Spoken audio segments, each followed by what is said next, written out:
성경이 보이네?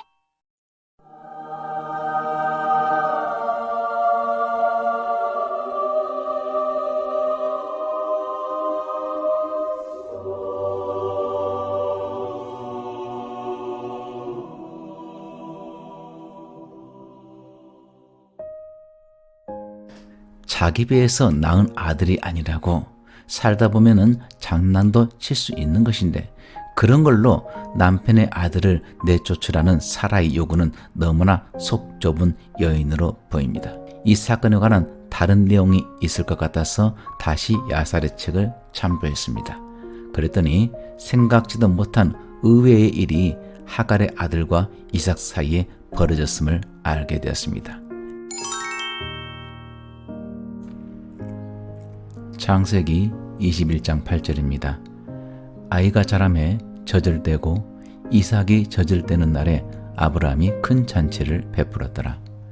이삭이 젖을때는 날에 아브라함이 베푼 큰 잔치는 일반적인 잔치가 아니었던 것으로 보입니다. 당시에는 유아 사망률이 높았기 때문에 죽음으로부터 어느 정도 안전해지는 나이인 젖을 때는 날은 후손에 대한 간절한 소망이 있었던 족장 아브라함에게 있어서 상당한 기쁨의 날이었을 것입니다. 야살의 책에 이때의 일이 자세히 기록이 되어 있는데 잠깐 소개하겠습니다. 아브라함이 큰 잔치를 베풀었는데 그때 그 땅의 위대한 모든 사람들과 팔레스타인의 왕 아비멜렉과 그의 신하들이 참석을 하였고 아브라함이 머물렀었던 하란에서도 아브라함의 아버지 데라와 형제 나홀과 그에 속한 가족들이 다 왔다고 합니다. 그런데 이 대목에 와서 저는 막혀버렸습니다. 적잖이 당황해졌습니다. 저는 아브라함의 아버지인 데라가 하란에서 죽은 후에 비로소 아브라함이 유브라테스 강을 건너서 가나안으로 온 것으로 알았습니다.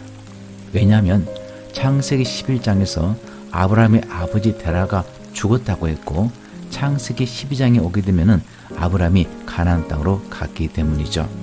그런데 야살의 책을 보니까 이미 죽은 줄 알았던 아브라함의 아버지 데라가 가족들을 이끌고 이삭의 젖을 떼는 날을 축하하러 왔다고 합니다. 데라는 이미 죽었는데 이렇게 생각했습니다. 야살의 책 인용하는 것을 앞으로는 조심해야겠구나. 그냥 참고만 해야지. 성경에 기록된 말씀이 중요하지. 이렇게 생각을 했습니다. 하지만 그래도 너무나 이상했습니다. 왜냐하면 야살의 책은 성경에도 2번이나 언급이 된 책이었기 때문입니다. 야살의 책에 문제가 있다면 성경에 언급도 안 되었을 것입니다. 너무나 이상해서 창세기 11장으로 다시 돌아가서 데라가 몇 살 때 죽었는지 확인을 했습니다. 11장 32절을 보면은 데라는 나이가 205세가 되어 하란에서 죽었더라로 기록이 되었습니다. 계산기로 계산을 해보았습니다. 아뿔싸, 제가 잘못 알았습니다. 데라는 나이 70세에 아브라함을 낳았습니다. 그리고 아브라함은 나이 75세가 되어서 이미 하란을 떠난 것이죠. 데라 나이 70세에 아브라함을 낳았고 아브라함은 75세가 되어서 하란을 떠났기 때문에 아브라함이 하란을 떠날 때 데라의 나이는 70 더하기 75 해서 145세가 됩니다. 그런데 아까 데라는 205세가 되었을 때 하란에서 죽었다고 기록이 되었습니다. 그러므로 계산을 해보면 아브라함이 하란을 떠난 후로도 60년이 지난 후에 데라는 죽은 것이죠. 성경의 기록과 야셀의 기록에는 착오가 없었습니다. 하지만 제가 착오를 일으킨 것이죠. 말씀을 가리키는 사람은 성경 해석에 있어서 정말 조심해야 됩니다. 오늘 내가 맞다고 생각하는 것이 틀릴 수도 있음을 알고 기도하면서 말씀이 정말 그리한가를 잘 연구해야죠. 부끄럽지만은 이렇게 저의 부족함을 고백을 합니다. 9절 말씀입니다. 사라가 본즉 아브라함의 아들 애굽 여인 하갈의 아들이 이삭을 놀리는지라 그가 아브라함에게 이르되 이 여종과 그 아들을 내쫓으라. 이 종의 아들은 내 아들 이삭과 함께 이 기업을 얻지 못하리라 하므로 이삭 젖때는 경사스러운 날에 불미스러운 일이 발생합니다. 하갈의 아들 이스마엘이 자기 아들 이삭을 놀리는 것을 사라가 보았습니다. 화가 많이 난 듯합니다. 놀리는지라는 조롱하고 희롱하는 것을 뜻합니다. 하갈의 아들은 이삭을 어떤 식으로 왜 조롱했을까요? 아이들끼리 조롱하고 놀리는 것은 그리 흔한 일인데 그 일을 성경 기록에 남기는 이유가 참 궁금했습니다. 여러분들은 이 말씀을 읽을 때 어떤 생각이 들지 모르겠습니다. 혹 하갈의 아들 이스마엘이 이삭에게 할머니와 할아버지 사이에서 태어났다고 조롱을 했을까요? 이런 상상도 저는 해보았습니다.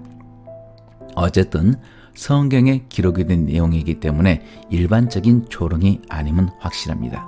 아무리 그래도 아브라함의 아들인데 사라는 남편에게 여종과 아브라함의 아들을 내쫓으라고 합니다. 문장만으로는 사라가 너무나 지나친 것으로 보입니다.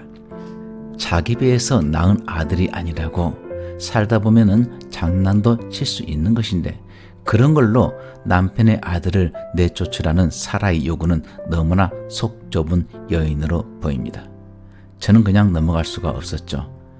다른 내용이 있을 것 같아서 다시 야살의 책을 참조했습니다. 그랬더니 생각지도 못한 의외의 일이 하갈의 아들과 이삭 사이에 벌어졌음을 알게 되었습니다. 제가 읽어드리겠습니다. 하나님께서 아브라함의 아들 이스마엘과 함께 하셨고 그가 활 사용하는 법을 배웠다. 이삭이 5살이었을 때 활을 취하여 활을 당겨 이삭을 죽이고자 했다. 이스마엘이 그녀의 아들 이삭을 죽이고자 하는 것을 사라가 보았으니 그녀의 아들로 인해서 그녀가 크게 슬퍼하였고 그녀가 아브라함에게 말하되 이 하녀와 그녀의 아들을 내어 쫓으소서. 그녀의 아들이 나의 아들과 함께 상속자가 되지 않을 것이니 이는 그가 오늘 그에게 행하고자 했던 일 때문입니다. 이 사건은요, 이삭이 5살이었을 때 발생했습니다. 아브라함이 베푼 잔치 후에 세월이 어느 정도 흘렀겠죠. 여종 하갈은 이스마엘과 같이 아브라함의 집에서 살고 있습니다. 그렇다면 8절에서 아브라함이 큰 잔치를 베풀었고 세월이 흐른 후에 9절에 기록된 이스마엘이 이삭을 놀린 사건이 발생했다고 생각할 수가 있습니다. 즉 8절에서 큰 잔치를 베풀었던 그때에 9절에 언급된 이스마엘이 이삭을 놀린 사건이 발생한 것으로 생각하기 쉽지만은 8절과 9절 사이에는 약간의 세월이 흘렀다 볼 수가 있는 것이죠. 야살의 책 기록에 의한다면은 이스마엘이 이삭을 그냥 놀린 정도가 아니죠. 19살인 이스마엘이 5살인 이삭의 맞은편에 앉아서 활을 당겨 이삭을 죽이려고 하는 것입니다. 그 모습을 어머니 사라가 보았으니 큰 충격에 빠졌겠죠. 자기 눈앞에서 여종의 아들이 90세가 되어서 낳은 자기 아들을 향해서 화살을 겨누어 죽이고자 했으니 그 충격과 슬픔에 빠진 것은 어찌 보면 당연한 것이죠. 그러므로 하갈과 그녀의 아들을 내어 쫓으라고 한 것은 결코 감정이나 시기가 아닌 어머니라면 누구라도 그리할 정상적인 요구라고 할 수가 있습니다. 12절 말씀입니다. 하나님이 아브라함에게 이르시되 내 아이나 내 여종으로 말미암아 근심하지 말고 사라가 내게 이른 말을 다 들으라. 이삭에게서 나는 자라야 내 씨라 부를 것임이니라. 아브라함이 여종과 아들을 쫓아내는 것은 큰 근심이었습니다. 하지만 하나님은 사라가 아브라함에게 한 말 그대로 행하라고 하십니다. 큰 근심이 있고 아픔이 있지만은 눈물을 머금고 쫓아내야만 하는 것이죠. 하나님께서 아브라함의 후손으로 큰 민족을 이루게 하겠다고 하셨을 때 아브라함은 그 약속을 믿고 기다려야만 했습니다. 세월이 지나도 후손을 하나님이 허락하시지 않는다면 그것은 아브라함의 잘못이 아니라 약속을 지키지 않는 하나님의 잘못이 될 것이므로 조바심을 낼 필요가 없었죠. 하지만 아브라함은 하나님의 약속을 기다리지를 못했습니다. 하나님만의 방법으로 이 일을 이루실 터인데 아브라함은 자기의 지혜를 사용해서 이 일을 이루려 했습니다.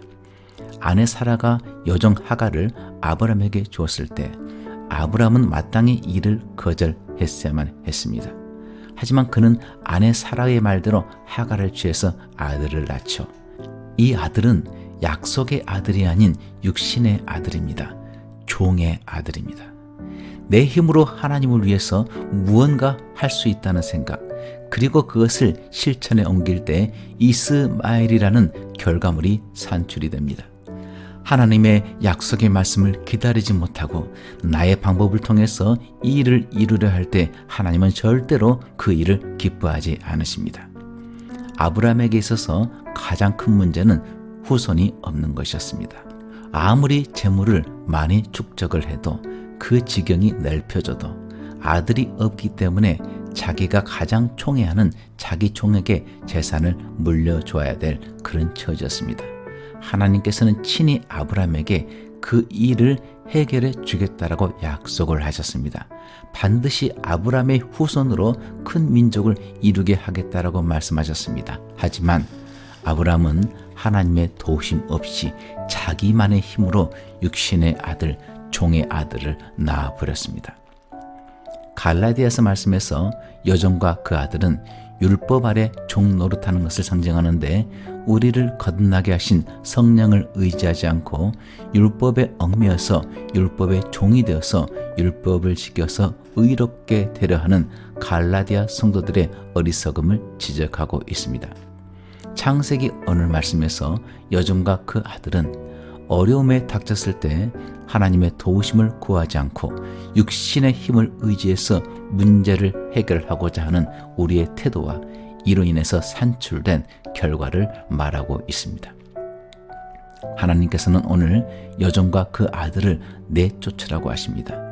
하나님을 의지하지 않고 내 육신의 원함을 따라서 행하려고 하는 모든 것이 다 우리가 의지하는 여종이고 그로 인해 산출된 육신의 아들입니다. 이런 것은 절대로 하늘의 유업을 받을 수가 없습니다. 매우 큰 근심에 빠진 아브라함. 하나님은 아브라함에게 사라의 말과 같이 여종과 그 아들을 내쫓으라 하십니다. 아들을 내쫓는 것 결코 쉬운 것이 아니죠. 하지만 반드시 내보내야만 합니다. 육신을 따라 행하지 말아야 됩니다. 오직 성령을 따라 행해야 됩니다. 문제에 닥쳤나요? 기도하시길 바랍니다.